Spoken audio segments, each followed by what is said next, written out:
Yo, what's going on, guys? It's Team Macaulay coming with another video. This time we got another 6v6 Wi-Fi battle here on Pokemon Omega Ruby, and today I'm going to be debuting a new team. This time, this one's gonna, I don't know if it's necessarily focused around, but it has a Mega Blastoise on it.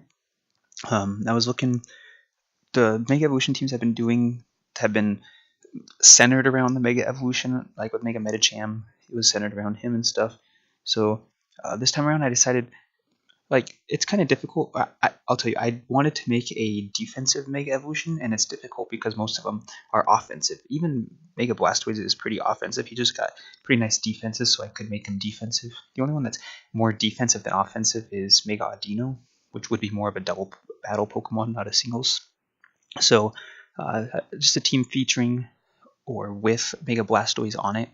And the other Pokemon, I was just messing around trying to use some Pokemon that I've never used before. But as you guys can see here, my team is Torterra, Togekiss, Tyrantrum, Blastoise, Dusknoir, and man, what's he called?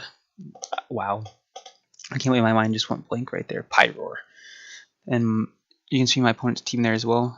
Also some unconventional Pokemon. The Pikachu especially. The Hitmonlee, not too common. So it's quite the interesting matchup. The only hazards I have on this team are the Stealth Rocks from Torterra, and I do have some big weaknesses. Obviously, that's fine. It's not the end of the world. It's not what I'm not trying to make a super competitive team, just more of a fun team. So looking here, my opponent doesn't like Torterra has a big ice weakness. Obviously, is also weak to fire. So obviously, Arcanine will hit me for super effective damage. I was thinking maybe Gyarados would have Ice Fang, could hit me for super effective damage, but I said I'm going to lead off with Torterra, try and get my hazards up because Torterra still does pretty well against my opponent's team. So we're going to go ahead and get the battle started now. And so also I'll tell you guys now, let me know what you think of the team. If you got any suggestions, maybe I can make some last minute additions, I don't know. But I start off with Torterra, and my opponent leads off with Pikachu, which is absolutely perfect. And he goes for Iron Tail here, so maybe he was thinking he'd do more. I'm not physically defensive, but I believe I have max HP. So I get the Stealth Rocks up right away. So I'm kind of unfortunate, or for him. So, and then what's really unfortunate is he goes for Dig here, and I have Earthquake, which I went for, which floored this Pikachu. I mean, Pikachu was probably gone anyways, but the fact that he went for Dig made it even worse. Earthquake would have done twice as much damage.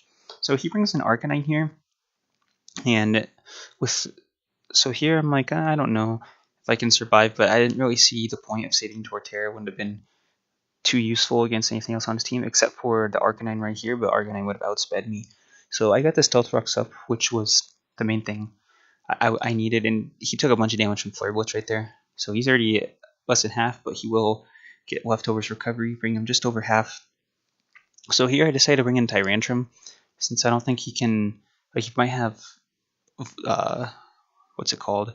I thought he would have Wild Charge. I wasn't expecting to have Close Combat, but luckily it didn't knock me out, and he's going to lower his defenses, so I go for the Head Smash, which has 80% accuracy, but 150 base power. So if it connects it, even if it was at full health, it would floor it.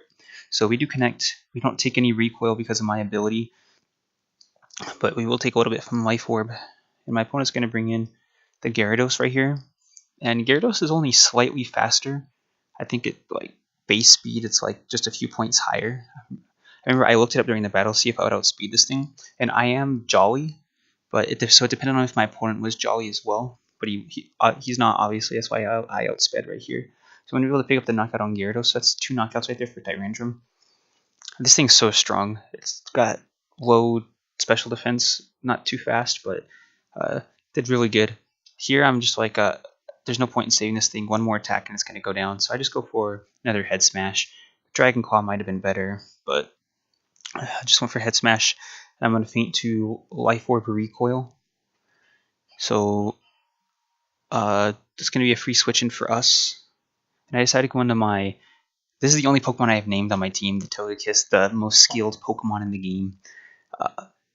Fortunately for my opponent, Air Slash is just going to pick up the knockout so he doesn't have to deal with a flinch.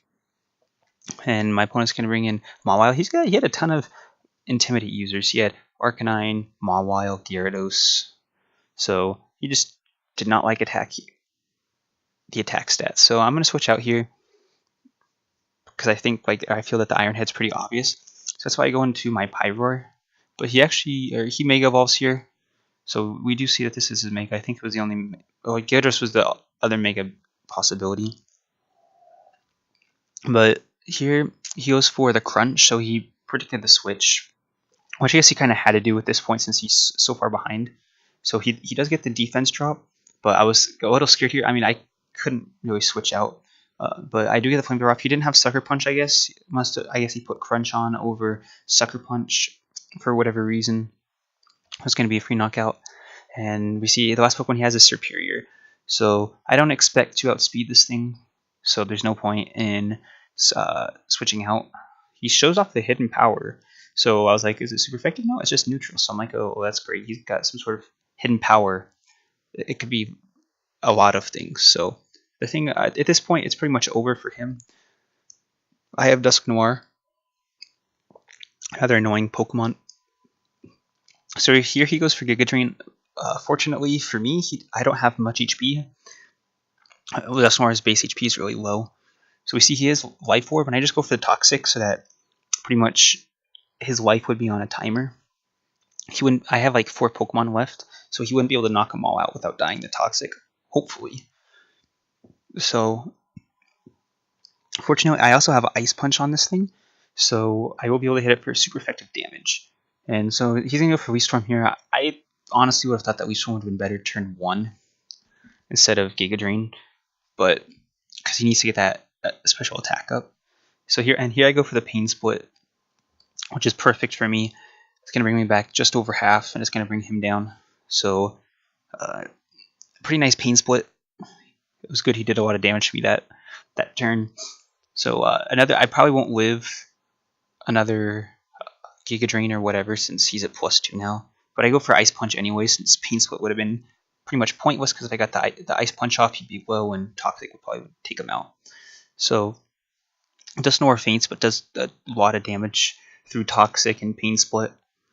So the Superior is getting really low. Now if I just outspeed it, it's pretty much over. So I bring in all Skill. Skill most likely not going to be needed here. He does outspeed, but that Giga Drain actually did a lot, especially considering I have some pretty nice special defense bulk. But at this point, I go for the Air Slash. Even if I missed, he would have taken Toxic damage, and I could have Extreme Speeded next turn.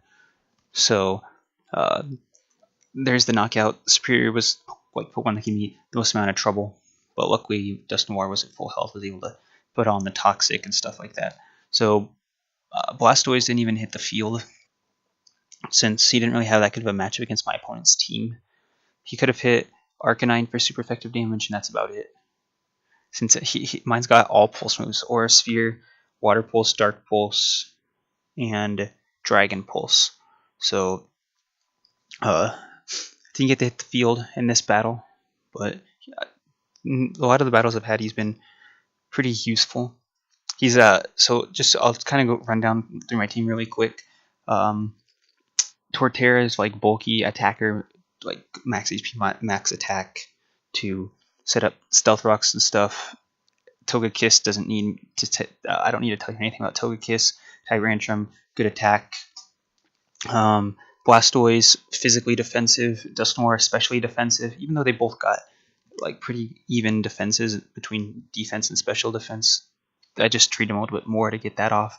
And finally, the Pyroar, Choice Specs. He's got Flamethrower, Overheat, and Hyper Voice, and also Roar, just in case my opponent has a Pokemon that's been setting up. So that's just pretty much a rundown on my team. No superstars, really, nothing revolving just around one Pokemon, just kind of a comp that relies on each Pokemon contributes just the same. So we bring in you guys some more battles with this team in the upcoming days. I don't know too much about Mega Blastoise. His ability helps him out to where I feel like he can still be bulky and do decent damage from, especially through Water Pulse with Stab and Mega Launcher, the ability. So just keep your eyes peeled for the battles coming up in the upcoming days. And let me know what you guys think about the team. I'm open for criticism, so that maybe next time when I build another team, I can take some things into account to build a better team. But that's gonna be it for this video. Hope you guys enjoyed, and I'll see you guys next time.